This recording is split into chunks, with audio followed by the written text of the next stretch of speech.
ओम श्री गुरुभ्यो नमः। हरि ओम। सदाशिवसमारम्भां शंकराचार्य मध्यमाम् अस्मदाचार्यपर्यन्तां वन्दे गुरुपरम्पराम्। श्रुतिस्मृतिपुराणानाम् आलयं करुणालयं नमामि भगवत्पादं शङ्करं लोकशङ्करं। शङ्करं शङ्कराचार्यं केशवं बादरायणं सूत्रभाष्यकृतौ वन्दे भगवन्तौ पुनः पुनः। ईश्वरो गुरुरात्मेति मूर्तिभेदविभागिने व्योमवद्व्याप्तदेहाय दक्षिणामूर्तये नमः। उकारस्सन्धकारो वै ऋकारस्तन्निवर्तकः अन्धकारनिरोधित्वात् गुरुरित्यभिधीयते। ॐ सहना भवतु सहनौ भुनक्तु सह वीर्यङ्करवावहै तेजस्विनावधीतमस्तु मा विद्विषावहैः। ॐ शान्तिः शान्तिः शान्तिः। ॐ पार्थाय प्रतिबोधितां भगवता नारायणेन स्वयं व्यासेन ग्रथितां पुराणमणिना मध्ये महाभारतम् अद्वैतामृतवर्षिणीं भगवतीम् अष्टादशाध्यायिनीम् अम्ब त्वामनुसन्ददामि भगवद्गीते भवद्वेषिणीम्।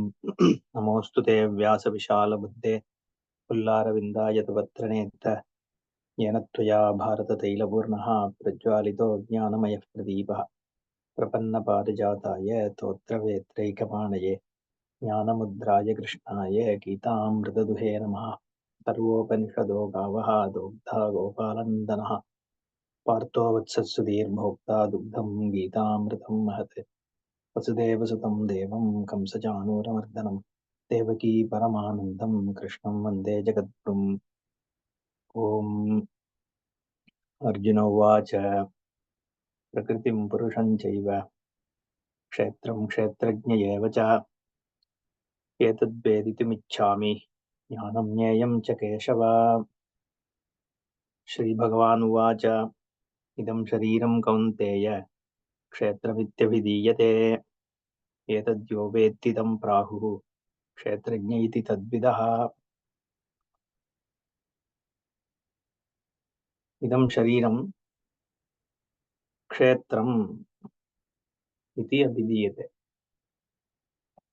हे कौन्तेय इदं शरीरं क्षेत्रमिति अभिधीयते एतद्यः वेत्ति तं तद्विदः प्राहुः क्षेत्रज्ञः इति। हे कौन्तेय कुंती पुत्रा, பாண்டவன்னு சொல்றார் பகவான், கௌந்தேயன்னு சொல்றார். அதனால ரெண்டு விதமாவும் அட்ரஸ் பண்ற வழக்கம் இருந்திருக்கு. அப்பாவை சொல்லியும் உண்டு, அம்மாவை சொல்லியும் குந்தி புத்திரன் அப்படின்னு வெறும் பேட்ரியார்கிக்கலா இல்லாம மேட்டர்னல் எம்பசிஸும் சொல்ற வழக்கம் இருந்திருக்கு. அது இங்க பகவான் ஹே கௌந்தேய, ஹே அர்ஜுனா, இதம் ஷரீரம் க்ஷேத்திரம் இது அபிதீயதே. இந்த ஷரீரம் சொல்லக்கூடியதற்கே அத க்ஷேத்திரம் அப்படின்னு சொல்றதும் உண்டு, இல்ல க்ஷேத்திரம் என்று சொல்லப்படுகிறது. யாரு சொல்றா? தத்துவவிதா, தத்துவத்தை அறிந்தவர்கள் கூறுகிறார்கள். அந்த ஷரீரம் இது மனுஷ சரீரம்ன்றது முக்கியமா பார்க்க வேண்டியிருக்கு. இங்க ஜீவராசிகளினுடைய சரீரமும் அதுல சேர்த்திதான். ஏன் இங்க மனுஷ சரீரம் சொல்ல வேண்டியிருக்கு பின்னாடி பார்க்கலாம். இப்ப இதம் ஷரீரம் க்ஷேத்திரம் இது அபிதீயதே, அபிதானம் அபிதேயம் அபிதீயத்தே அப்படின்னா என்ற பெயர் என்று அழைக்கப்படுகிறது. இதமிதி சர்வநாம்னா உக்தம் விஷினஷ்டி ஷரீரமிதி. இதம்னு ஆரம்பிக்கிறார் பகவான். இதம்னு எது பார்க்கப்படுறதோ அது ஷரீரம். இது என்பது பல விஷயங்கள்ல இது போய் உட்காருது. இது ஒரு ஹெட்போன், இது ஒரு துண்டு, இது என்னுடைய கை, அப்ப இது அதுன்னு சொல்றதும் இதுலதானே சேருது. அது சூரியன்னா அது ஸ்டாண்ட் பாயிண்ட்ல இருந்து அது கிட்ட இருந்தா இது. அப்ப அந்த இதம் அப்படிங்கிறது பல விஷயத்துல போய் உட்காருது. அந்த இதத்த இன்னும் குவாலிஃபை இங்க பண்றார் பகவான் ஷரீரம் அப்படின்னு. இத்தனை விதமான இதுகள் இருக்கே, அதுல இந்த ஒரு இது ஷரீரம்.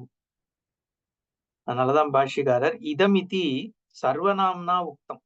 ஒரு ப்ரோனவுன் வச்சு சொல்லப்பட்ட அந்த வார்த்தைய ஷரீரம்னு குவாலிஃபை பண்றார் பகவான்னு சொல்றார். ஏன்னா இதம்ன்றது நான் சொன்ன மாதிரி பல விஷயங்கள்ல இதம் உட்காருது. இன்ஃபேக்ட் எல்லா விஷயத்திலையும் இதம் உட்காரும், ஆத்மாவை தவிர. அதனால்தான் பூர்ணமதஹா பூர்ணம் இதம் சொல்லும் பொழுது இதம் அப்படிங்கறதுல எல்லாம் அடங்கிடுது. அப்ப அந்த அதஹா எங்க போய் உட்கார்றதுன்னா ஆத்மால உட்காருது. பூர்ணமத பூர்ணமிதம் பூர்ணாத் பூர்ணமுதட்சதேன்னு சொல்லும் பொழுது அந்த அதஹா அப்படிங்கிறது ஆக்சுவலி ஆத்மா. ஆத்மாவை எப்படி அதஹா சொல்ற அப்படிங்கிற கேள்வி அதுல வரும். அதுக்கு வரும் அப்புறம். இங்க இதம் இதி சர்வநாம்னா உக்தம். இதம்னு சொல்லும் பொழுது எதுல வேணா அந்த இதம் உட்காரலாம். இது அப்படின்னு சொன்னா இந்த தேகத்தை மட்டும் சொல்றதுன்னு ஆகாது. இந்த தேகத்தை இன்ஃபேக்ட் அது சொல்லலைன்ற மாதிரி தானே நம்ம பாக்குறோம். இந்த தேகத்தை தவிர மத்ததை தான் இதுன்னு பாக்குறோமே ஒழிய தேகத்தை நான் அப்படின்னு பாக்குறோம். நான்றது தேகத்துல தானே உட்காருது. அப்போ தேகத்துல உட்காராம இதுன்னு சொல்றது தேகம் அப்படின்னு நீங்க இதம் சரீரம் அப்படின்னு ஆரம்பிக்கிற. இவ்வளவு நாளா நான் நான் சொல்லிட்டு இருந்தியே, அந்த நான் இப்போ இது.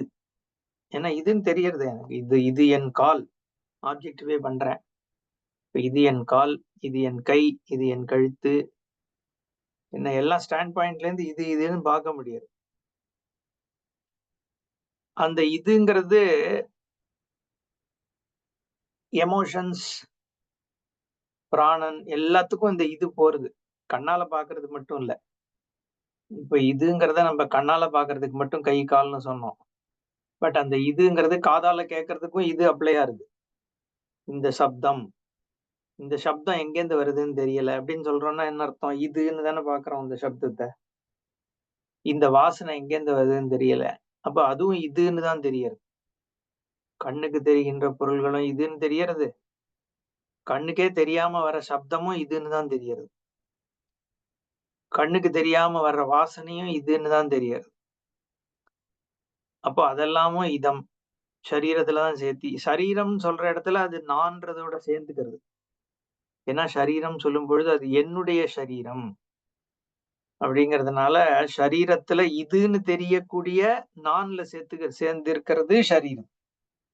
இதுன்னு சொல்லக்கூடிய நான்ல சேராதது சரீரம் இல்லாத மத்த பதார்த்தங்கள் இல்லையா? அப்ப இந்த சப்தம் எனக்கு கேட்கறது, அது கூட என்னுடைய காதுல இருக்கக்கூடிய உணர்வு, அதுவும் சரீரத்துலதான் நம்ம சேர்க்கணும் அதை. அப்போ இதெல்லாம் இதம் தான். இந்த என்னுடைய உணர்வு, இந்த என்னுடைய அண்டர்ஸ்டாண்டிங், இது எல்லாம் இதம் இதம் இதம். அப்ப இந்த இதத்தை எது பாக்குது அப்படிங்கறதுலதான் இங்க க்ஷேத்திரஜன் வரான் இங்க. அப்போ முதல்ல இந்த சரீரத்தை பார்ப்போம். இதமிதி சர்வநாம்னா உக்தம் விசினஷ்டி ஷரீரம் இதி. அப்ப இதுன்னு சொல்றதுல முக்கியமாக ஷரீரம் இதம். இந்த சரீரம் எங்க ஆரம்பிக்கிறது? நான் அல்லாதது எது இருக்கோ அங்கேருந்து ஆரம்பிச்சு இந்த தோலோட முடியறதுக்கு ஷரீரம்னு பேர்.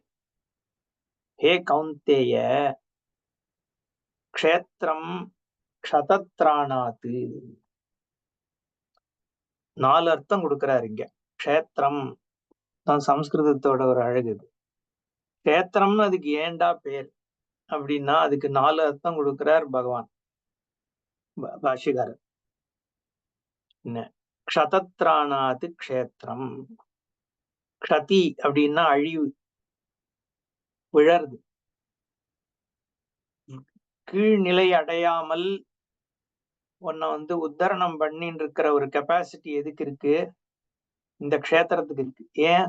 நீ தர்மம் பண்ணி மோட்சத்தை அடையறதுக்கான ஒரு ஆப்பர்ச்சுனிட்டியை இந்த சரீரம் தான் கொடுக்கறது. ஏற்கனவே பார்த்தோம்.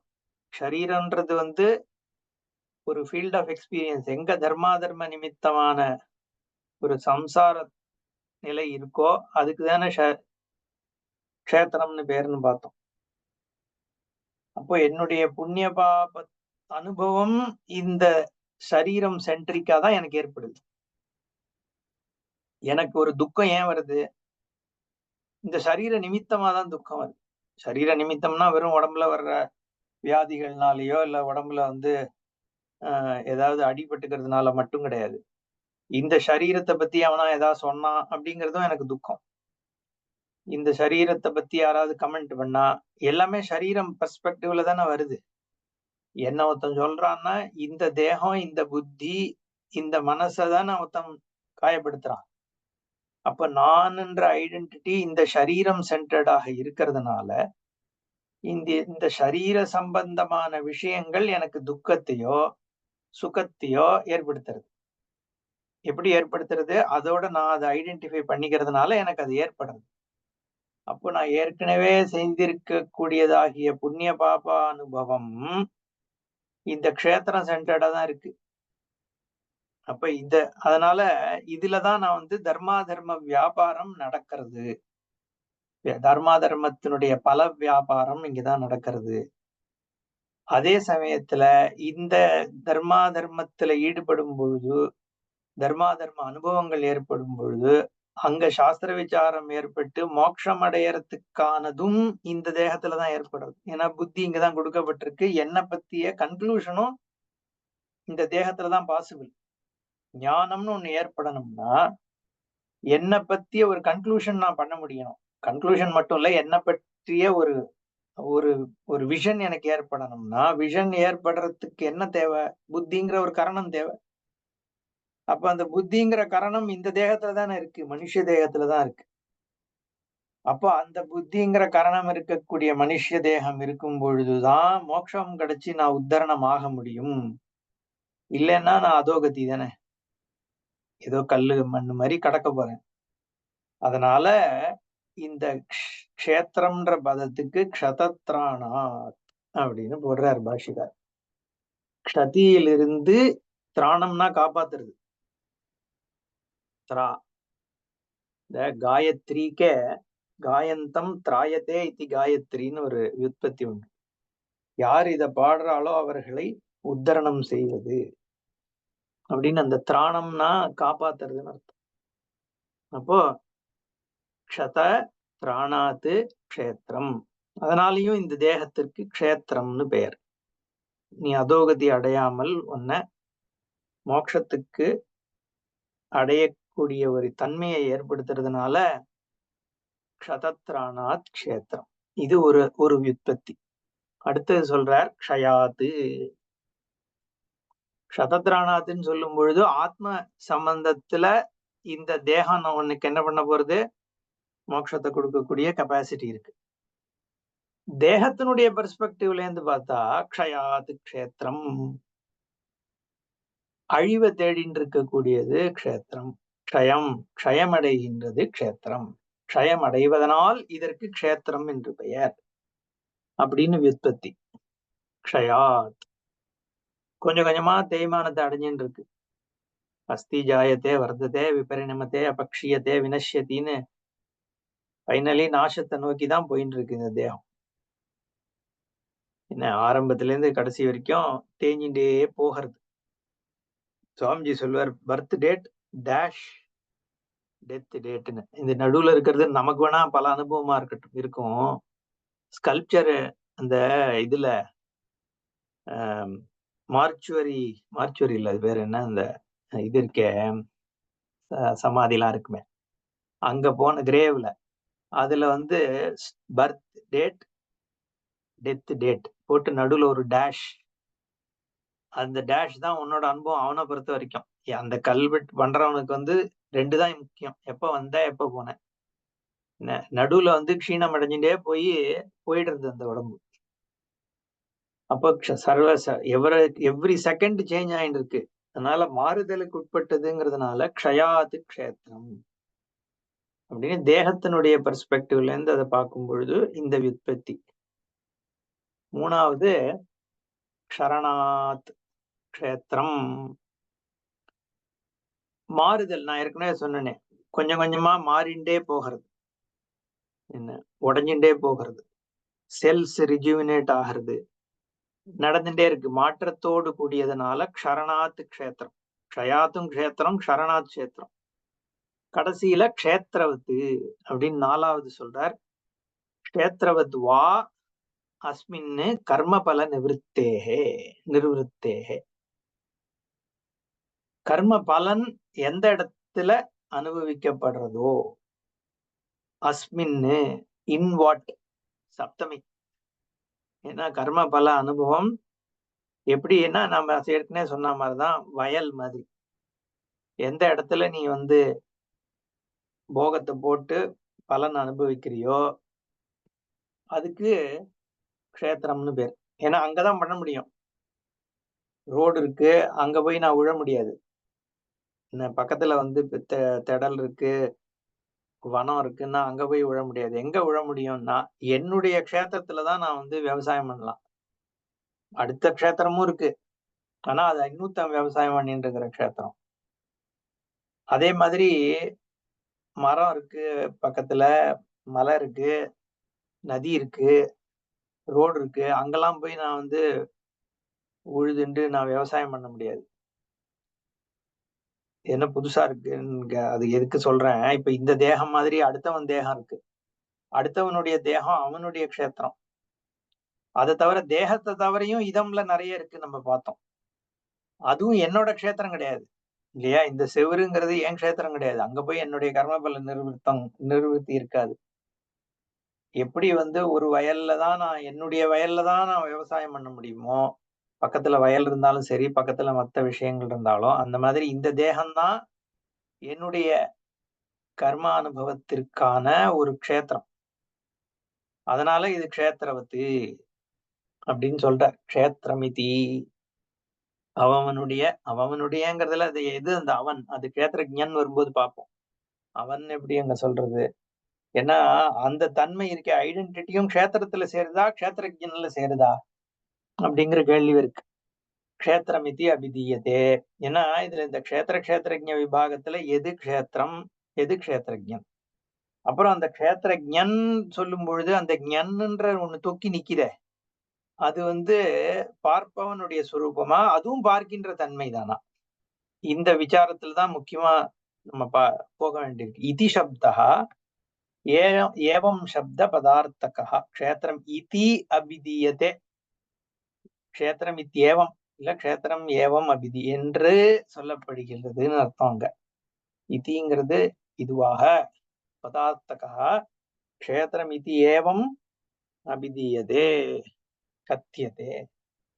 அபிதீயதேக்கு பாஷ்யக்காரர் கத்தியதே சொல்லப்படுகிறது, சொல்கிறார்கள்.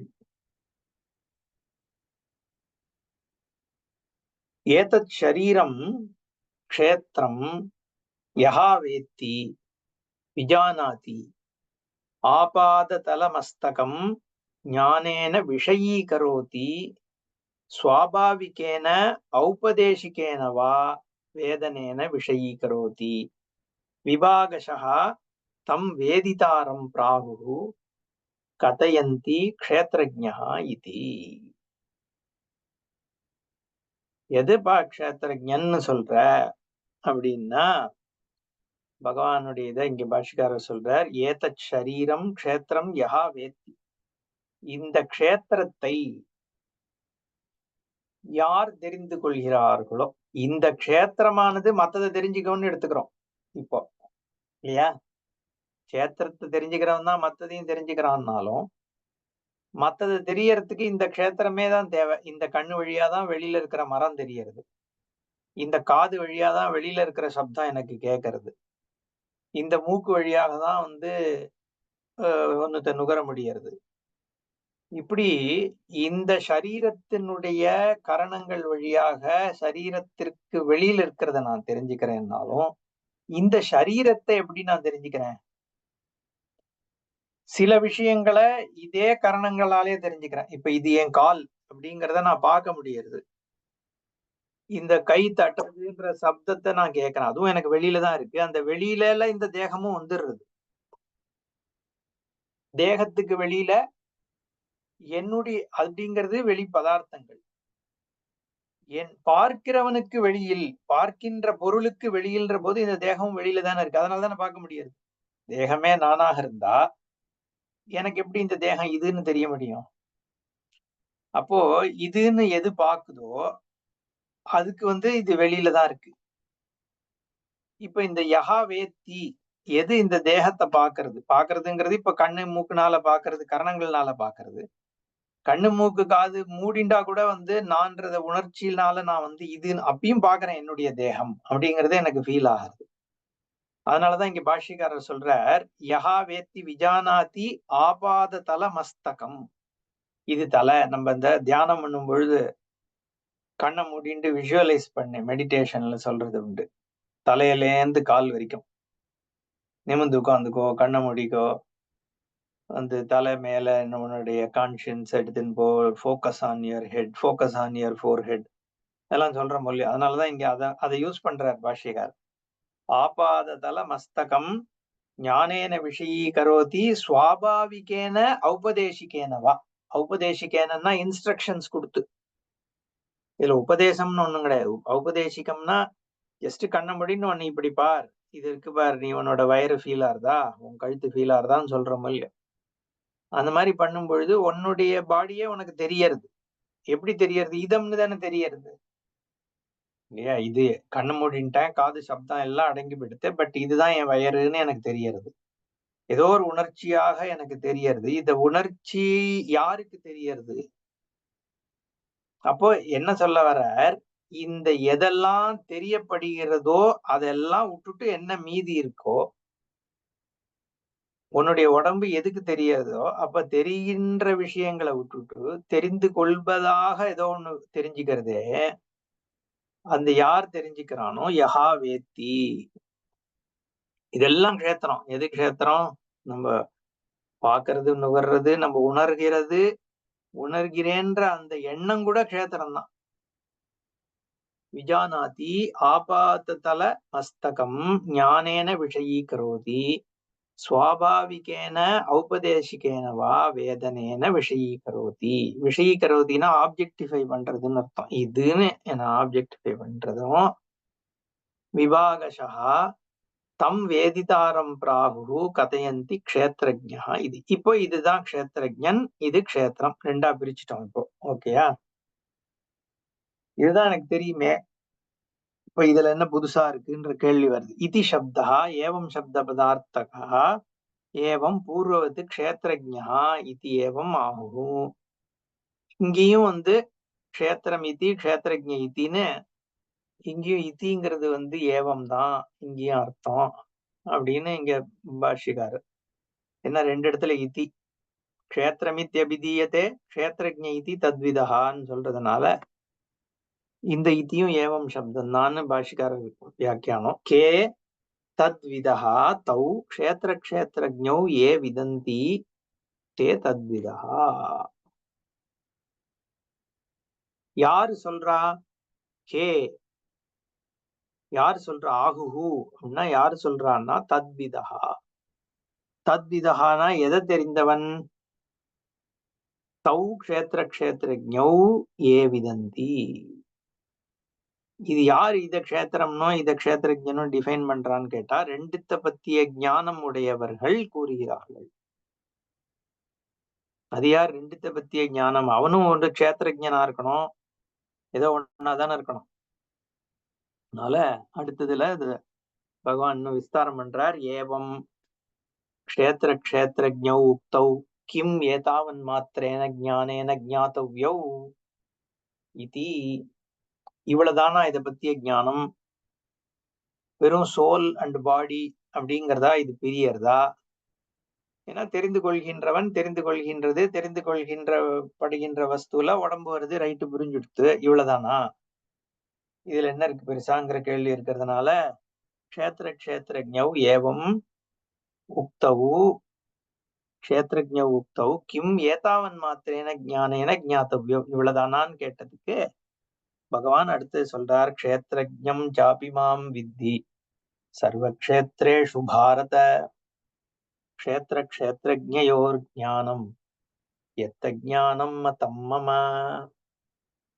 இது ஒரு ரொம்ப முக்கியமான ஸ்லோகம் இந்து தர்மத்துக்கே. இந்த இடத்துலதான் நம்மளோட தர்மமானது மத்த ரிலீஜியஸ் பிலாசபிஸோட ரொம்ப மாறுபடுது. இன்ஃபேக்ட் துவைத்தி விசிஷ்டாத்வைத்தி அத்வைத்தி யாரா இருந்தாலும் வேதாந்த சாஸ்திரத்துல பொறுத்த வரைக்கும் இந்த ஒரு எந்த விதமாக இன்டர்பிரட் பண்றாங்கிறது கொஞ்சம் மாறுபட்டாலும் ஈஸ்வரன் சர்வவியாபி, பிரம்மம் சர்வவியாபின்றது இல்லை, இங்க ஈஸ்வரன் சர்வவியாபி அப்படிங்கிறது இங்க டிஃபைன் ஆகுது. அந்தர்யாமியாக பகவான் இருக்கார் அப்படிங்கிறது இந்த ஸ்லோகம் தான் சொல்லுது. இப்ப இதை வச்சுதான் எப்படி அந்தர்யாமியா இருக்கார் அப்படிங்கிற கேள்வி வருது. சர்வக்ஷேத்ரேஷு பாரதன் சொல்றதுனால சாபி மாம் சர்வக்ஷேத்ரேஷு க்ஷேத்ரஜ்ஞம் வித்தி, நீ என்ன நானும் அபிச்ச மேலும் நீ என்ன புரிஞ்சுக்கோ, மாம் சர்வக்ஷேத்ரேஷு க்ஷேத்ரஜ்ஞம் வித்தி, எல்லா க்ஷேத்திரங்களிலும், க்ஷேத்திரம்ன்றது இங்க ஹியூமன் அண்ட் அனிமல்ஸ் எல்லா விதமான லைஃப் எதெல்லாம் இதம்னு தெரிந்து கொள்ள முடிகிறதோ அங்கெல்லாம் எல்லாமே தர்மத்தினுடைய அனுபவம் ஏற்பட்டு தான் அதனுடைய பலனை அனுபவிச்சுட்டு தான் எல்லா ஜீவனும் இருக்கு. என்ன ஒன்லி டிஃபரன்ஸ் வந்து புதுசா புண்ணிய பாபம் சம்பாதிக்கிறதும் ஞானம் சம்பாதிக்கிறதும் மனுஷ தேகத்துக்கு தான் இருக்குங்கிறதுனாலதான் அங்க க்ஷதத்ராணாத்து அதெல்லாம் சொல்ல முடியுது. பட் இந்த அனுபவம்ன்றது இருக்க, சுகதுக்கா அனுபவம்ங்கிறது எல்லா ஜீவராசிக்கும் இருக்கு. பசுமாட்டுக்கும் துக்கம் இருக்கு, சுகம் இருக்கு. அது தேக துக்கம் தான், புத்தி துக்கம் இருக்கிற மாதிரி தெரியல. பட் இருக்கு, ஏதோ ஒரு விதமான புண்ணிய பாப பலத்தை அனுபவிச்சுன்னு தானே இருக்கு எல்லா ஜீவராசியும். அதனால சர்வக்ஷேத்ரேஷு க்ஷேத்ரஜ்ஞம் மாம் அப்பி வித்தி, மாம் வித்தி, எல்லா க்ஷேத்திரத்திலையும் நான் க்ஷேத்ரஜனாக இருக்கிறேன். ஹே பாரத, ஹே பரதவம்ச தோன்றலான பாரத அர்ஜுனா, எல்லா தேகத்திலையும் நான் இருக்கேன். எது க்ஷேத்திர க்ஷேத்ரஜ்ஞயோஹோ ஞானம் தத் ஞானம் இது மே மதம். இந்த க்ஷேத்திர ஞானத்தை தெரிஞ்சுட்டேன்னா அதுவே ஞானம், அதுதான் உண்மையான ஞானம். இன்ஃபேக்ட் எல்லா ஞானமும் இதுல அடங்கிடுதுன்னு பாஷிகாரர் சொல்ல வர. அதனால இங்க எல்லா தேகத்திலையும் நான் இருக்கிறேன் அப்படின்னு பகவான் சொல்ற. இங்கதான் வந்து நம்ம சித்தாந்தங்கள் எல்லாமே மாறுபடுறது. எந்த விதத்துலன்னா இந்த உள்ள இருக்கிற ஈஸ்வரன் எப்படி, ஏன்னா இதை ஒத்துட்டுதான் நானும் துவைத்தியா பகவான் சொல்லிட்டார் கீதையில, சர்வக்ஷேத்ரேசு க்ஷேத்ரஜ்ஞம் மாம் வித்தி. அப்போ நீ துவைத்தின்னு சொன்னாலும் இந்த ஸ்லோகத்துக்கு எப்படி அர்த்தம் பண்ண வேண்டியிருக்கும், எல்லா தேகத்துக்குள்ளயும் பகவான் கிருஷ்ணரோ மகாவிஷ்ணுவோ நீ எப்படி சொல்றியோ அவர் இருக்கார் அப்படின்னு ஒரு விதத்துல சொல்லிதான் ஆகணும் துவைத்தியா இருந்தாலும். விசிஷ்டாத்வைத்தி என்ன சொல்ல போறான், களிமண்ணு பானைன்னு சொன்னா பானை தான் சத்தியம், பானை சத்தியம், களிமண்ணும் சத்தியம், எல்லாமே இருந்துட்டு இருக்கு அப்படின்னு அவன் சொல்றான். சோ அங்கேயும் களிமண்ணு பானையை வியாபிச்சு இருக்குனாலும் பானைன்னு ஒண்ணு இருக்கு அப்படின்னு ஆயிடுறது. சோ ரெண்டுமே சத்தியமாக இருக்கு அப்படின்னு. நம்ம விற்பி கத்தமாக இன்னைக்கு வந்து களிமண்ணா இருக்கு, நாளைக்கு களிமண்ணு பானையாச்சு, நாளைக்கு அதே களிமண்ணு ஜெக்கா மாறுது, அதுக்கு அடுத்த நாள் அதே களிமண்ணு தட்டா மாறுது. அதனால மாறின்னு இருக்கிற தன்மையில தான் அதை நீ பானையனோ தட்டுனோ சொல்றே ஒழிய வஸ்துதா என்னைக்குமே களிமண்ணா இருந்துட்டே இருக்கு. அந்த மாதிரி இங்க இதம் விற்த்திங்கிறது வந்து நம்ம விற்பி தானே இருக்கு. மலை இருக்கு அப்படின்னு சொல்றோம், மலை இருக்குன்னு சொன்னா என்ன இருக்கு, மலை அனுபவம் எங்கேயோ ஒரு புத்தியில ஏற்பட்டிருக்கு அப்படிங்கறதா மலை இருக்குன்னு ஆகுறது. அப்போ மலை ரூபமான ஒரு மலை ஆக்காரம், மலைன்றது இப்போ விருட்சம்னு எடுத்துப்போம். விருட்சாகாரமான விருத்தி ஏற்பட்டிருக்குங்கிறது விருட்சம் இருக்கு அப்படின்னு எஸ்டாப்ளிஷ் ஆகுது. அப்ப விருட்சாகாரமான விருத்தி, பர்வதாகாரமான விருத்தி, கடாகாரமான விருத்தி, தேகாகாரமான விருத்தி, இப்படின்னு விருத்தி விருத்தி விருத்தி விருத்தின்னு இருந்துட்டு இருக்கு. அதுதானே உலக அனுபவம். இதுக்கு மேல ஒண்ணும் கிடையாது இல்லையா? இதம் விருத்தி, அகம் விருத்தி, வஸ்து விருத்தி, கால விருத்தி, தேச விருத்தி, இதெல்லாம் எல்லாம் விருத்தி தான். ஒரு மாடிஃபிகேஷன் எதுல ஏற்படுறது? சைதன்யத்துல ஏற்படுறது. அப்போ சைதன்யம் விருத்தி ஆகாரமாக லோகானுபவம் ஏற்படும். கடவிருத்தி, பட்டவிருத்தி, விருட்ச விருத்தி, அச்சல விருத்தி, சூரிய விருத்தி, சந்திர விருத்தின்னு விருத்தி விருத்தி விருத்தி. இது எனக்கு தெரியலங்கிறது ஒரு விருத்தி, இது எனக்கு தெரியறதுன்றது ஒரு விருத்தி. சுகியகம்னு ஒரு விருத்தி, துக்கியகம்னு ஒரு விருத்தி, இல்ல துக்க மிஸ்ரிதாகம் அப்படின்னு இன்னொரு விருத்தி. இப்படி விற்த்திகளா இருந்துட்டு இருக்கு. விற்த்தியாத்மகமாக தான் அனுபவங்கள் எல்லாம் இருக்கு. அப்போ அந்த விற்த்தித்துவம் அதுக்கு ஒரு கண்டென்ட் கிடையாது. விற்த்தித்துவம்ங்கிறதுல ஒரு ரியாலிட்டி கிடையாது. விற்த்தியினுடைய கண்டென்ட் எது? ஞப்தி மட்டும்தான், ஞானம் மட்டும்தான். ஞானம்ன்ற கண்டென்ட் விற்பி ரூபமாக ஜெகத் அனுபவமாக. அப்ப நம்ம என்ன சொல்றது? சாஸ்திரம் இந்த விற்த்தித்துவத்தை எடுத்துட்டேன்னா என்ன கண்டென்ட் இருக்கோ அதுதானே ஞானம். அந்த ஞானத்தை தான். அதனால நம்ம களிமண்ணை பொறுத்த வரைக்கும் என்ன சொல்றோம்னா, நீ பானைன்னு இன்னைக்கு சொல்ற, ஜக்குன்னு நாளைக்கு சொல்ல போற, தட்டுன்னு 3வது நாள் சொல்ல போற.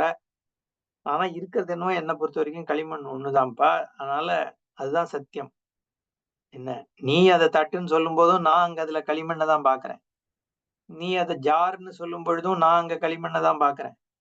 நீ அங்க பாட்டுன்னு சொல்லும் பொழுதும் நான் அங்க களிமண்ணை தான் பாக்குறேன். நீ அதை வெறும் களிமண் உருண்டைன்னு சொல்லும் பொழுதும் நான் களிமண்ணை தான் பாக்குறேன். என்னை பொறுத்த வரைக்கும் அதுதான் வஸ்து. இது ரெண்டும் சேர்ந்து இருக்கு. களிமண்ணும் பானையும் சேர்ந்ததுதான் ஜெகத்து. களிமண்ணும் கூஜாவும் சேர்ந்ததுதான் களிமண் ஜெகத்து. களிமண்ணும் தட்டும் சேர்ந்ததுதான் களிமண் ஜெகத்துன்னு விசிஷ்டாத்வைதி சொல்றான். இப்ப அதுல பேதம் வருது. ஆனால் களிமண்ணு பூஜாவை வியாபிச்சிருக்கு, களிமண் தட்டை வியாபிச்சிருக்குன்றத ஒத்துண்டுதான் ஆகணும். அதனால இந்த இடத்துல க்ஷேத்திரஜனாக ஈஸ்வரன் உள்ள இருக்கான் அப்படின்னு சொல்றத விசிஷ்டாத்வைத்தியம் ஒத்துக்க வேண்டியதா இருக்கு. துவைத்தியம் ஒத்துட்டு தான் இருக்கான், வேற விதமாக ஒத்துக்கிறான். அதனாலதான் நான் சொன்னேன் இந்த ஸ்லோகம் இது ஆதாரம். ஏன்னா மத்த எந்த ரிலிஜன்லயும் நம்ம ஈஸ்வரன் எல்லாத்துலயும் அந்தர்யாமியா இருந்துட்டு இருக்கான்னு ஒரு கிறிஸ்டியானிட்டி இஸ்லாமோ சொல்ல போறது இல்லை. அவள்லாம் வேற எங்கேயோ இருக்கார் அப்படிங்கறதுலதான் இருக்கு. இப்ப இன்ஃபேக்ட் இதுல பகவான் பாஷ்யக்காரர் ஒரு கேள்வி கேட்க போறார். நீ சர்வ கஷேத்திரத்திலயும் ஈஸ்வரன் தான் இருக்கான்னா அப்ப ஈஸ்வரன் தான் உலகத்துல அனுபவப்பட்டு இருக்கானா துக்கத்தை அப்படின்னு கேட்க போறார். இப்போ அதுக்கு பதில் சொல்லுவாரு. இப்ப அவன் அப்படித்தான் கேட்பான். மத்த ரிலீஜியஸ் பர்சன் எல்லாம் என்ன கேட்பான்னா, நீ இதுக்குள்ள இருக்கிறவர் தான், இந்த உலகத்தையே தான் நீ சொர்க்கம்னு சொல்லிட்டேன்னா அப்ப ஈஸ்வரனும் இங்க உட்கார்ந்து துக்கத்தை அனுபவிக்கிறவரான்னு ஆயிடும். அதனால இங்க உட்கார்ந்து துக்கத்தை அனுபவிக்கிறவனை ஈஸ்வரனாலாம் நாங்க ஒத்துக்க முடியாது. அவர் தனியா ஒரு இடத்துல இருக்காரு, அங்க போனா மட்டும்தான் உனக்கு சுகம் கிடைக்கும்னு அவளோட சித்தாந்தம். இப்போ அதனால இந்த க்ஷேத்திரஜனாக நான் இருக்கிறேன் அப்படின்னு பகவான் சொல்றது நம்ம அத்வைதம் இல்ல, நம்ம இந்து மதத்துல மட்டும்தான் இந்த இதை எல்லாரும் ஒத்துக்கிறோம்.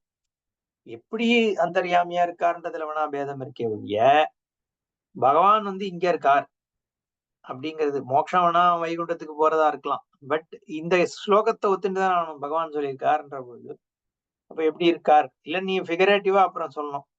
இருக்காருன்னா இருக்காருன்னு கிடையாது, அது நன்மையாக இருக்காரு அந்த மாதிரி ஏதாவது ஒரு வியாக்கியானம் கொடுக்கணும். அப்புறம் எல்லாருக்கிட்டையும் ஒரு நல்ல எண்ணம்னா அந்த நல்ல எண்ணமாக இருக்கக்கூடிய சிறந்த விஷயங்களை நீ கடவுளா பார்க்கணும் அப்படின்னு தான் அவர் சொல்ல வர்றார் அப்படின்னு. அதெல்லாம் நம்ம ஏன் எடுத்துக்க முடியாதுன்னா, முக்கியார்த்த பரித்தியாகம் பண்றதுக்கு காரணம் இருக்கணும். நேரடியான அவனோட அர்த்தம் இருக்கும் பொழுது அது அர்த்தமே பண்ண முடியாதுன்னாதான் வேற அர்த்தத்துக்கு போலாம். நேரடி அர்த்தத்துக்கு ஒரு பாசிபிலிட்டியே இல்லை. முக்கியார்த்தத்தை நீ எடுத்துக்கவே முடியாதுன்னாதான் கவுனார்த்தத்துக்கோ அந்த மாதிரி அர்த்தம் எடுத்துக்கலாமே. ஏன் நேரடி அர்த்தம் பாசிபிள்ன்ற போது நேரடி அர்த்தம் தான் எடுத்துக்கணும். அதுதான் சாஸ்திரம். இப்போ இங்க பகவான் என்ன சொல்றார்? சர்வ க்ஷேத்ரேஷு க்ஷேத்ரஜ்ஞம் வித்தி மாம். நான் தான் எல்லா க்ஷேத்திரத்திலையும் இருக்கேன். இங்க ஒரு பெரிய கான்ஃபிளிக்ட் வர சான்ஸ் இருக்கு. என்னன்னா, நானும் ஒரு ஜீவன். எனக்கு இவ்வளவு பிரச்சனைகள் இருக்கு. ஒண்ணு நானே ஈஸ்வரனா இருக்கணும். அப்போ சர்வ க்ஷேத்ரேஷு ஈஸ்வரன் நான் தான் சொல்லலாம். ஆனா நான் இவ்வளவு பிரச்சனையோட இருக்கவன். அப்ப நான் ஈஸ்வரனா இருக்க முடியாது. அப்போ என்ன தவிர வேற ஏதோ ஒண்ணு எனக்குள்ள இருக்கா? அப்படிதான் ஆறுது. இப்ப துவைத்தி ஜீவன ஈஸ்வரனும் வேற. ஆனா ஈஸ்வரன் எல்லாத்துலயும் உள்ள இருக்கான்னா என்ன ஆறுது? ஜீவன் பாட்டு இருந்துன்னு இருக்கு. ஒரு பிசாசு மாதிரி இன்னொன்னு நமக்குள்ளேயே உட்கார்ந்து இருக்கு. பேய் பிடிச்சிடுதுன்னு சொல்றோம் இல்லையோ? அந்த மாதிரி ஒண்ணு உட்கார்ந்து இருக்கார். அவர் உட்கார்ந்து நீ என்ன பண்றேங்கிறத பார்த்துட்டே இருக்கார். அப்புறம் எல்லாம் இமேஜினேஷனுக்கு போயிடும். நம்மளோட முக்காவாசி இதுல பார்த்தா அந்த இமேஜினேஷன் தான். பகவான் உனக்கு உள்ள உட்கார்ந்துட்டு நீ என்ன நினைக்கிறேங்கிறத அவர் பாக்குறாரு. அப்போ நீ ஏமாத்த முடியாது. இந்த மாதிரி அதாவது இது எல்லாமே மிஸ்டிக் இன்டர்பிரிட்டேஷன் போயிடும் அதுக்கப்புறம். மிஸ்டிக் இன்டர்பிரிட்டேஷன் ஏன்னா உனக்கே தெரியாம உனக்குள்ள உட்காந்துருக்காருன்னு அப்புறம் நம்பிக்கை. அது நம்பிக்கை தான். அப்புறம் ஈஸ்வரன் நம்பிக்கைக்காக சொல்லிய. ஏன்னா பகவான் நீ இதை தெரிஞ்சுக்கோன்னு தானே சொல்றார். எத்த ஞானம், இதை நீ தெரிஞ்சுட்டேன்னாதான் ஞானம். அது ஞானம்னா நம்பிக்கை கிடையாது. இங்க ஞானம்னா நான் சொல்றேன் அதனால இது இருக்கு நீ தெரிஞ்சுன்று அப்படின்னா நம்பிக்கைன்னு அர்த்தம் கிடையாது. நீயே இத சாட்சாத்கரிச்சுக்கோ. அப்போ இது ஞானமாக. அதனால க்ஷேத்ரஜ்ஞம் சாபிமாம் வித்தி சர்வக்ஷேத்ரேஷு பாரத க்ஷேத்திர க்ஷேத்ரஜ்ஞயோர் ஞானம் எது தத் ஞானம். இது ரெண்டுத்துக்குள்ள எல்லாம் அடங்கி போயிடுது. ஒண்ணு க்ஷேத்திரம், எல்லாம் க்ஷேத்திரத்துக்குள்ள அடங்கிடுது. என்ன இருந்தாலும் கண்ணுக்கு தெரியறது தெரியாது, இன்னைக்கு இருக்கிறது நாளைக்கு வரப்போறது ஏற்கனவே இருந்தது எல்லாம் க்ஷேத்திரத்துக்குள்ளதானே அடங்கி போயிடுது. அத்தனையும் சேர்த்து ஒரு குப்பை மாதிரி போட்டு சேர்த்து போட்டோம்னா அது எல்லாம் க்ஷேத்திரம். அதான் சிவலிங்கம்னு சொல்லும் பொழுது அதுக்கு ஒரு இன்டர்பிரிட்டேஷன் சுவாமிஜி கொடுக்கும் பொழுது எல்லா உலகத்துல இருக்கிற பொருள்கள் எல்லாம் ஒரு இடத்துல போட்டு குவிச்சோம்னா அது என்னவா வரும்? லிங்க ரூபமாக தானே வரும். ஒட்டு மொத்தமா எல்லாத்தையும் ஒரு இடத்துல குவிக்கும் போது அப்போ இதம்ல இருக்கிற அத்தனையும் சேர்த்து ஈஸ்வரன், அது சிவலிங்கம்னு அது ஒரு அர்த்தம். ஒரு விதமா பாக்குறது. இல்லைன்னா ஸ்தானுன்னு சொல்லி சின்மாத்திரமா இருக்கிறது அப்படிதான் இருக்கு. நிர்குண நிராகாரத்துக்கு ஒரு உருவம் கொடுத்தா எப்படி இருக்கு, அது லிங்கம்னு சொல்றோம். இப்ப இது ஒரு இன்டர்பிரிட்டேஷனுக்கு சொல்றேன். எல்லாத்தையும் சேர்த்து ஒரு இடத்துல குவிக்கும் பொழுது என்ன ரூபமா இருக்கோ அது லிங்க ரூபம்னு சொல்றோம். அந்த மாதிரி க்ஷேத்திரம் எல்லாத்தையும் க்ஷேத்திரத்துல திரிகாலத்திலையும் எடுத்து போட்டுடலாம். மீதி இன்னொன்னே ஒண்ணுதான் இருக்கு, க்ஷேத்திரஜன். க்ஷேத்திரத்துல எல்லாத்தையும் போட்டா மீதி இருக்கிறது க்ஷேத்திரஜன் மட்டும்தானே. அப்ப இந்த ரெண்டுத்துக்கு தவிர வேற என்ன ஞானம் இருக்க முடியும்? இதுக்குள்ள உலக அனுபவம் முழுக்க, உலக ஞானம் முழுக்க முடிஞ்சு போயிடுதுங்கிறதுனால க்ஷேத்திரஜ்ஞோர் ஞானம் எது தஜ்ஞானம் இன்னும் அந்நிய ஞானம் அவசிஷியதேனே சொல்றார் பாஷிகாரர். இது தவிர வேற ஞானம் மீதி இல்லடாப்பா. க்ஷேத்திரஜ்ஞம் யதோக்த லட்சணம் சாபி மாம் பரமேஸ்வரம் அசம்சாரினம் வித்தி ஜானி. இங்க குவாலிஃபை பண்றார் இந்த மாம். அதுதான் பாஷிகாரர். எப்பேற்பட்ட மாம்? அசம்சாரினம். அவ்வளவுதான் வித்தியாசம். இந்த ஜீவ மாமுக்கும் ஈஸ்வர மாமுக்கும் என்ன வித்தியாசம்? ஜீவ மாம் சம்சாரி மாம், புண்ணிய பாவத்தோடு அலக்கழிச்சுட்டு இருக்கிற மாம். பரமேஸ்வர மாம்ங்கிறது அசம்சாரி. மத்தபடி ஜீவன ஈஸ்வரன் ஒண்ணுதான். இதத்துல ரெண்டு எல்லாமே இதம்தான். ஈஸ்வரனுக்கும் இது இதம், அந்த உபாதிக்கும். ஈஸ்வரனும் ஜடத்தை மாம்னு சொல்ல முடியாது, அகம்னு. சேத்தன வஸ்து தான். ஈஸ்வரனுடைய சொரூபமும் சேத்தனமா தான் இருந்தாலும் இதம் ஈஸ்வரன்ல சேர்க்கிறோம்னா அது நம்ம தப்பா புரிஞ்சுக்க கூடாது. ஜடத்துவம் ஈஸ்வரனுடைய சுரூபம்னு ஆயிடாது. பிரகிருதி துவயத்தை சொல்லும் பொழுது சத்தியம் மித்யா தான் ரொம்ப முக்கியம்.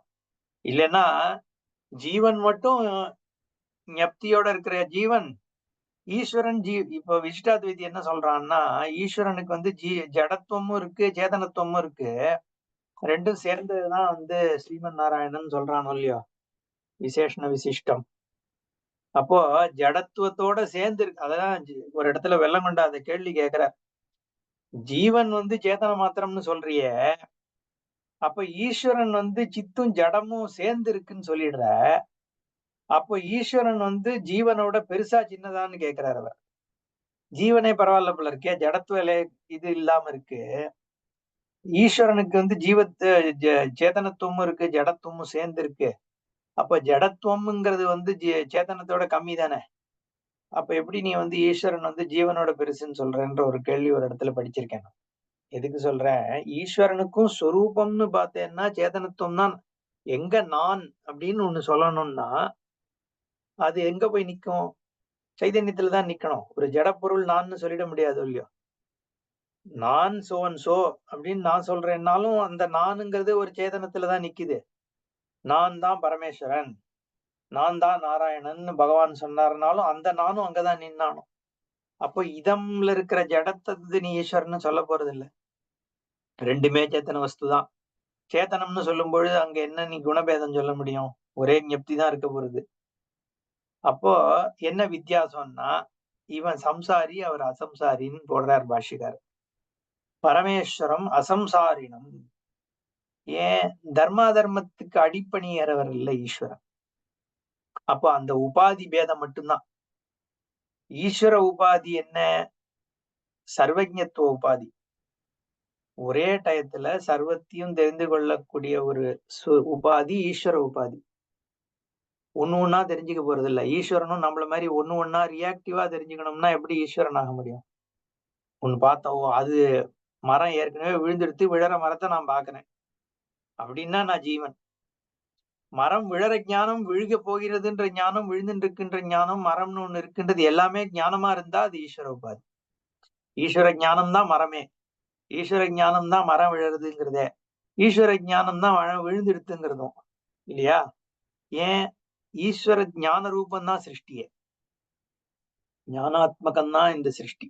சிதாபாசம், சித் சித்து சப. ஈஸ்வரனுடைய ஒரு நிருத்தியம்தான் ஜெகத். அப்போ அந்த ஈஸ்வரன் அவனுடைய உபாதி ஞானமயமான உபாதி.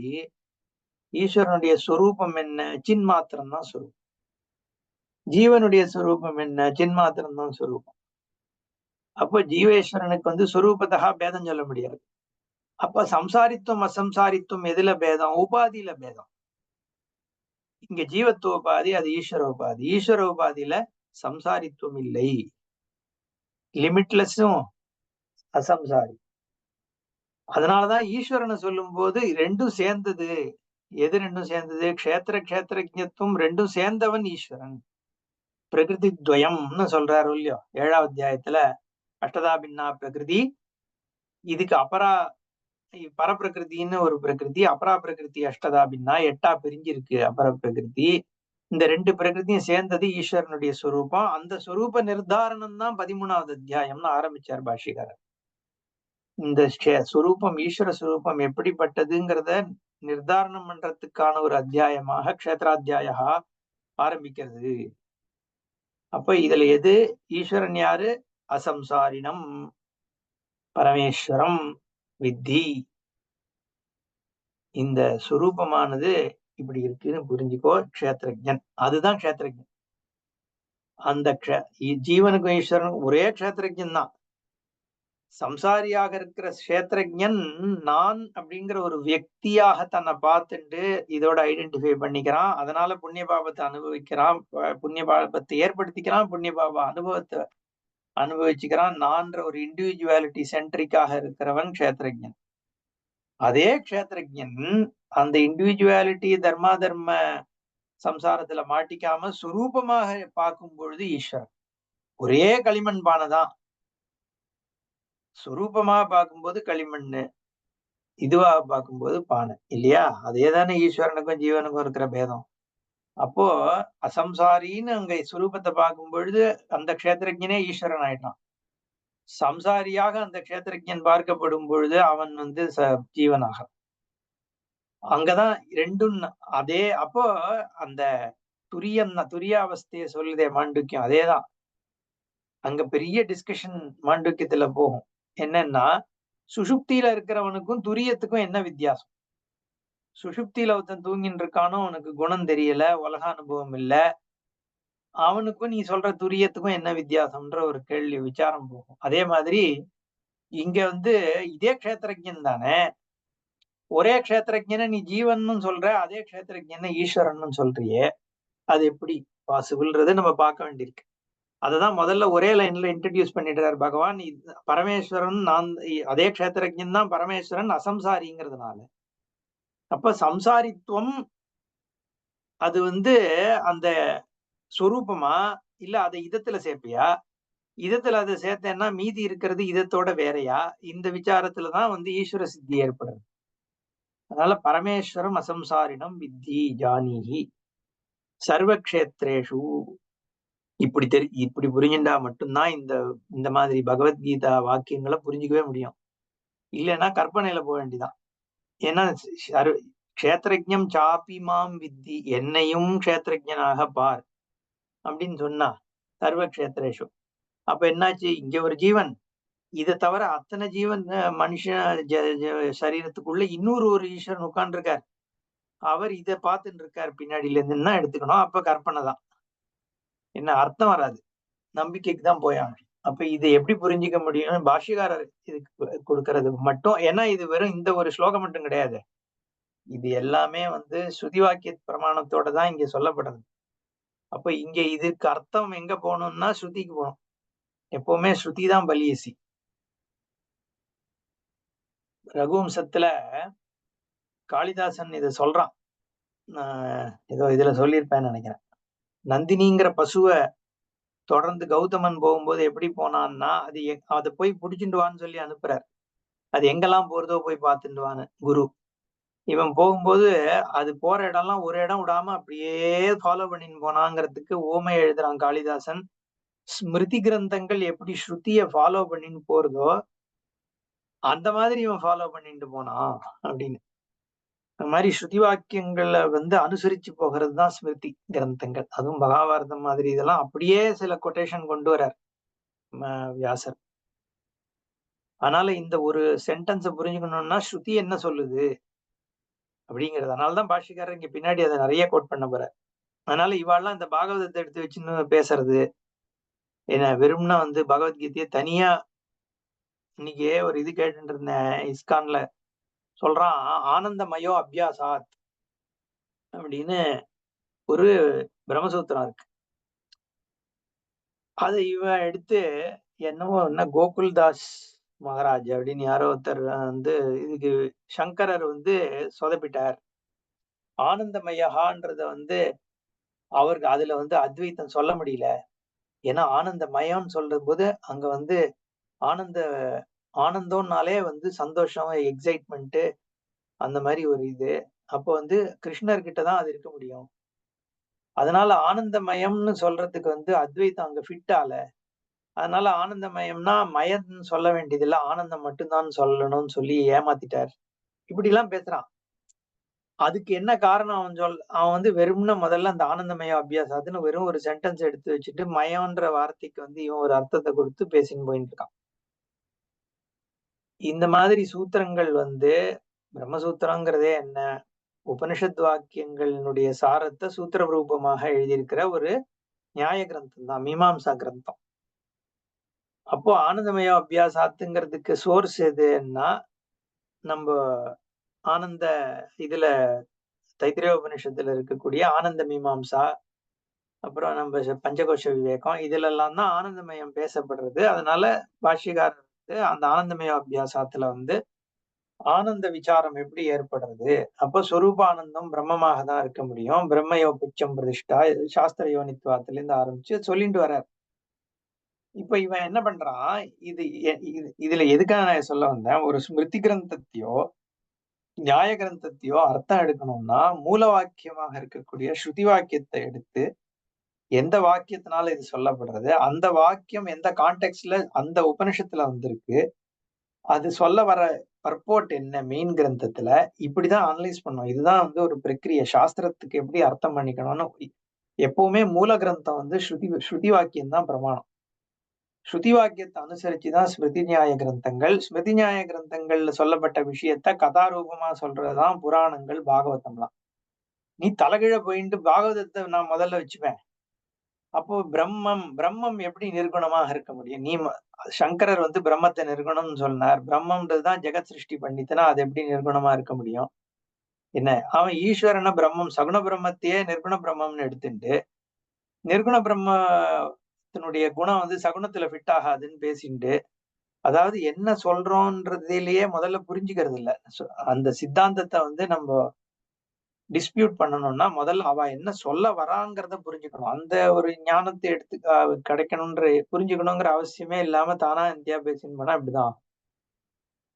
அதனால இங்க பரமேஸ்வரம் அசம்சாரினம் வித்தி. நம்ம சாஸ்திரத்தை இந்த வாக்கியத்தை புரிஞ்சுக்கணும்னா அத இந்த மாதிரி புரிஞ்சுக்கும் பொழுதுதான் அர்த்தம் வரும். இல்லைன்னா என்ன ஆகும்?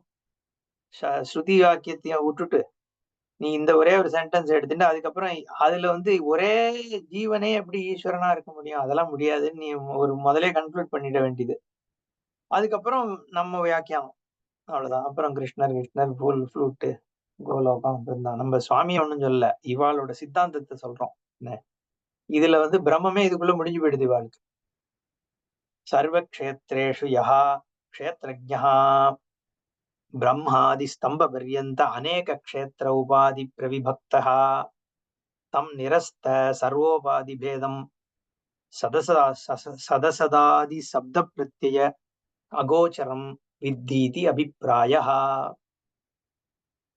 இங்க அதை டிஃபைன் பண்றார்.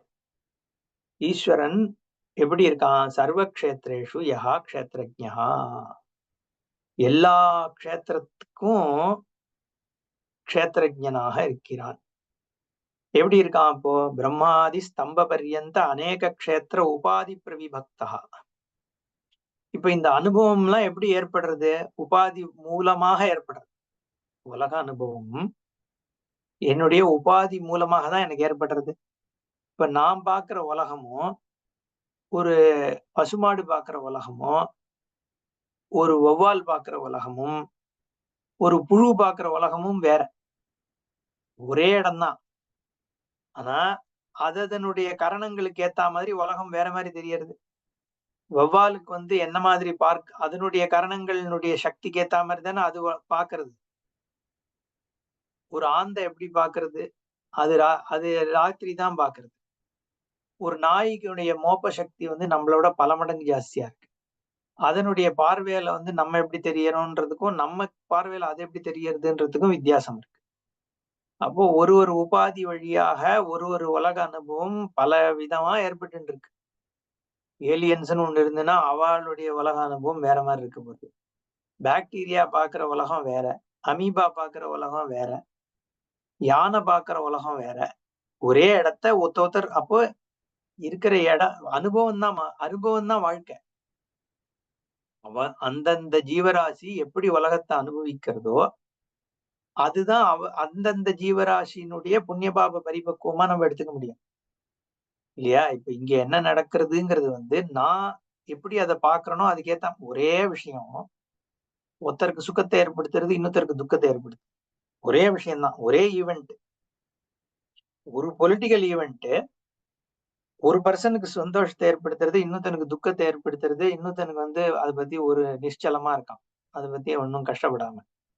அப்போ ஈவெண்ட் ஒரு பிரச்சனை கிடையாது. அந்த ஈவெண்ட் என்ன எப்படி பாதிக்கிறது அப்படிங்கறத பொறுத்து தானே என் புண்ணியம் அதுக்கு காரணமா இருந்தா, என் பாப்பம் அதுக்கு காரணமா இருந்தான்னு சொல்ல முடியும். எனக்கு அது துக்கத்தை ஏற்படுத்திச்சுன்னா அப்ப என்னுடைய பாப பரிபக்குவமாக என்னுடைய அந்த அனுபவம் இருக்கு அங்க. இல்ல எனக்கு அது சந்தோஷத்தை ஏற்படுத்துதுன்னா என்னுடைய புண்ணியத்தினுடைய ஒரு விஷயத்தினால அந்த அந்த அந்த ஈவெண்ட் என்னை இம்பாக்ட் பண்ணுதுன்னு எடுத்துக்க முடியும்.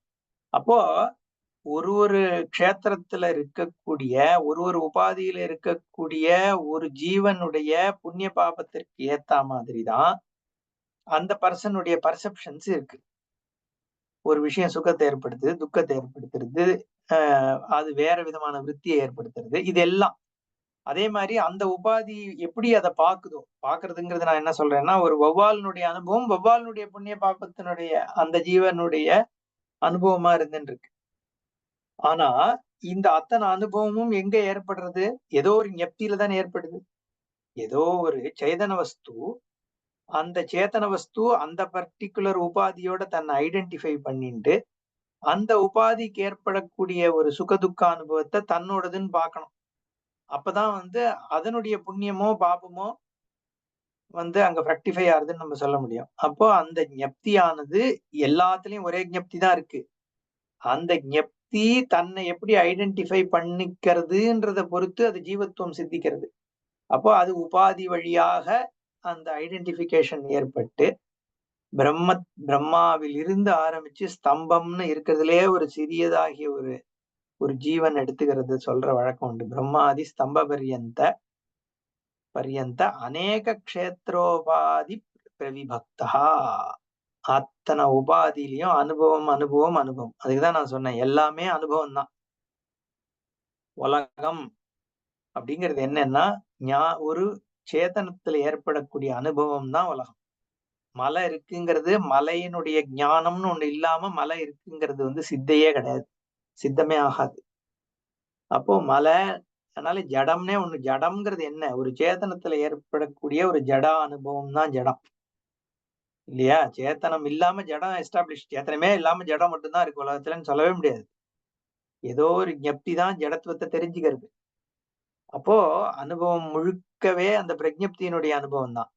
அந்த பிரஜப்தியினுடைய அனுபவம் ஜீவனாக தன்னை ஐடென்டிஃபை பண்ணிட்டு பண்றது க்ஷேத்ரஜன்.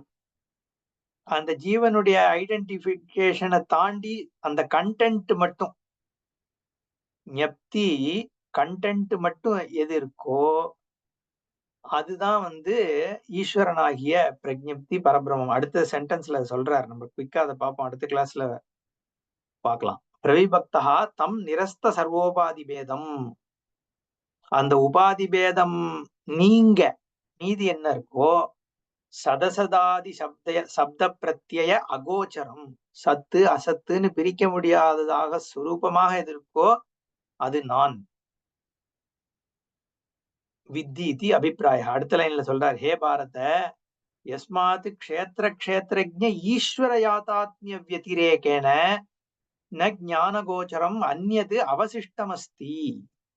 தஸ்மாத் க்ஷேத்திர க்ஷேத்ரஜ்ஞயோः ஞேயபூதயோः யத் ஞானம் க்ஷேத்திர க்ஷேத்ரஜ்ஞௌ ஏன ஞானேன விஷயீக்ரியதே தஜ்ஞானம் சம்யக் ஞானம் இது மத அபிப்பிராயः மம ஈஸ்வரஸ்ய விஷ்ணோः. இதான் முக்கியம். இது நம்ம விஸ்தாரமா அடுத்த கிளாஸ்ல பார்க்கலாம். இது என்ன சொல்றார்? க்ஷேத்திர க்ஷேத்ரஜ்ஞ ஈஸ்வர யாதாத்மியம். இந்த க்ஷேத்திரம் க்ஷேத்ரஜன் ரெண்டும் சேர்ந்ததுதான் ஈஸ்வரன். ஏன்னா ஈஸ்வரன் சொன்னாலே சிருஷ்டி வந்துருது. அதனாலதான் நான் போன கிளாஸ்லயே சொன்னேன், விசிஷ்டாத்வைதி ஈஸ்வரனுக்கும் நம்ம ஈஸ்வரனுக்கும் வித்தியாசம் கிடையாது. எந்த விதத்துல? க்ஷேத்திர க்ஷேத்ரஜன் சேர்ந்ததுதான் ஈஸ்வரன். சிருஷ்டிங், அதாவது சகுண பிரம்மத்தை தான் நம்ம ஈஸ்வரன் சொல்றோம். சிருஷ்டின்னு ஒண்ணு எடுத்துட்டா அந்த சிருஷ்டின்னு சொல்லும் பொழுதே க்ஷேத்திர க்ஷேத்திரஜன் சேர்ந்துதான் வந்தாகணும். க்ஷேத்திரஜனை விட்டுட்டா க்ஷேத்திரம் கிடையாது, க்ஷேத்திரத்தை விட்டா இவனை க்ஷேத்திரஜன்னு சொல்ல முடியாது. இது ரெண்டும் சேர்ந்துதான் வருது. அதனாலதான் இதை பரப்பிரகிருதி, ஒண்ணு தபரா பிரகிருத்தின்னு சொல்றார் பகவான். அப்போ இந்த க்ஷேத்திர க்ஷேத்ரஜ ஈஸ்வர யாதாத்மியம் அப்படின்னு அதனால பாஷ்யக்காரர் ஈஸ்வரனுடைய ஸ்வரூபம் க்ஷேத்திர க்ஷேத்ரஜனாக தான் இருக்கு.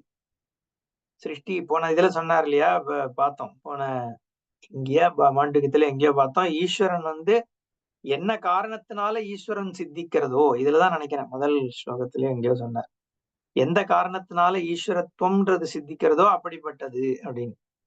மாதிரி க்ஷேத்திர க்ஷேத்ரஜ ஈஸ்வர யாதாத்மியம் இல்லாமல் ந ஞான கோச்சரம் அந்நியது அவசிஷ்டம் அஸ்தி. இதை தவிர வேற ஞானம்னு ஒண்ணு இல்லை.